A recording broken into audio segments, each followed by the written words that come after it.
একটা পাহাড়ি মেয়ে কতটা বুদ্ধিমতী হতে পারে আজকের ভিডিওতে সেটাই দেখাবো। ভিডিওটা পুরোপুরি দেখলে কিন্তু আপনাদের খুবই ভালো লাগবে। এটা একটা পাহাড়ি অঞ্চল, আর এই পাহাড়ি অঞ্চলে কিন্তু প্রচুর পরিমাণে ঝর্ণা রয়েছে, স্রোতধারা রয়েছে, ছোট ছোট নদী রয়েছে। এই নদীগুলোতে কিন্তু প্রচুর মাছ পাওয়া যায়, আর পাহাড়ি যারা মেয়েরা রয়েছে তারা বুদ্ধি খাটিয়ে কিন্তু এই মাছগুলোকে ধরে। আজকের ভিডিওতে এই মেয়েটার মাছ ধরার দারুণ দৃশ্য দেখাবো। দেখুন কতটা বুদ্ধি মেয়েটার। বাসা থেকে সে রঙের কৌটা নিয়ে এসেছে, খালি কৌটা। কৌটার যে পেছনের অংশ সেটাকে তুলে ফেলেছে। এবার একটা লোহা গরম করে ফুটো করছে তলার অংশে চারিদিক দিয়ে।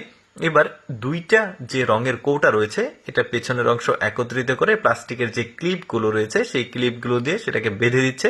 এভাবে কিন্তু দুই জোড়া সে করবে, এক জোড়া অলরেডি ক্লিপ লাগানো হয়ে গেছে, এবার আরেক জোড়া করবে।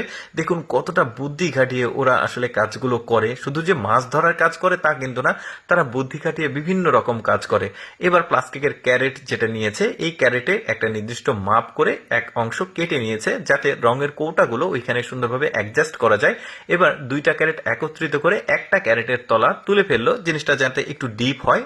এবার প্লাস্টিকের ক্লিপ দিয়ে ওই দুই ক্যারেটকে জোড়া দিচ্ছে। এবার নিয়ে গিয়ে সে এই যে ক্যারেট রয়েছে ক্যারেটটা দুই পাশে দুইটা দিয়ে দিয়েছে। এবার রঙের কৌটা দুইটা অ্যাডজাস্ট করেছিল, এবার ওই যে অংশটা কেটেছে সেটার সঙ্গে অ্যাডজাস্ট করে দিল। এবার যেটা কাজ ওর সেটা হচ্ছে যে ক্যারেটগুলো যেন নড়াচড়া না করে সেজন্য চারিদিক দিয়ে পাথরটা দিয়ে শক্ত করে দিচ্ছে।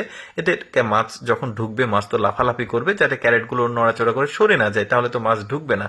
তো এর পরের কাজটা হচ্ছে চারিদিক দিয়ে বিট দেওয়া দেয়ালের মতো করে, যাতে এই পানিগুলো সোজাসুজি এসে ওই ক্যারেটের মধ্যেই প্রবেশ করে, এই কৌটার মধ্যেই প্রবেশ করে। এই যে দেখতে পাচ্ছেন এবার চারিদিক দিয়ে বিট দিয়ে দিয়েছে, মাছগুলো ঘুরে অন্য কোথাও যেতে পারবে না। এবার তার ওই ফাঁদেই আসলে মাছগুলো গিয়ে এসে পড়বে।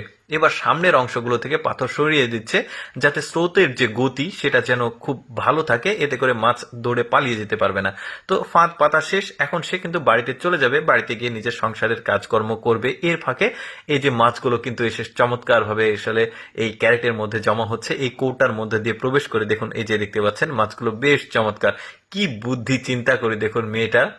এই ধরনের বিভিন্ন বুদ্ধি খাটিয়ে তারা কিন্তু আসলে এই পাহাড়ের যে কাজকর্ম সেগুলো তাদেরকে করতে হয়। পাহাড়ে বসবাস করা কিন্তু এতটাও সোজা না। তো যাই হোক, এই যে মেয়েটা এখন চলে এসেছে, তার কাজকর্ম করা শেষ, এখন এসে সে খুবই খুশি, কারণ এসে দেখছে প্রচুর পরিমাণে মাছ পড়েছে তার ওই ফাঁদে।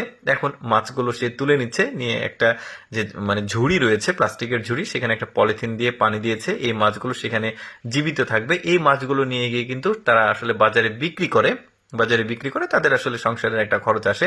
তো বেশ চমৎকার তাদের বুদ্ধি। কিন্তু দর্শক, আমি সবসময় চেষ্টা করি আপনাদের সামনে অজানা তথ্যমূলক ভিডিওগুলো উপস্থাপন করতে, যেগুলো মানুষের দেখার সুযোগ কম হয়। এইরকম ভিডিও প্রতিদিন দেখতে আমাদের লেটস গো ফেসবুক পেজটি ফলো রাখতে পারেন। এই ভিডিওটি কেমন লাগলো কমেন্ট করে জানান।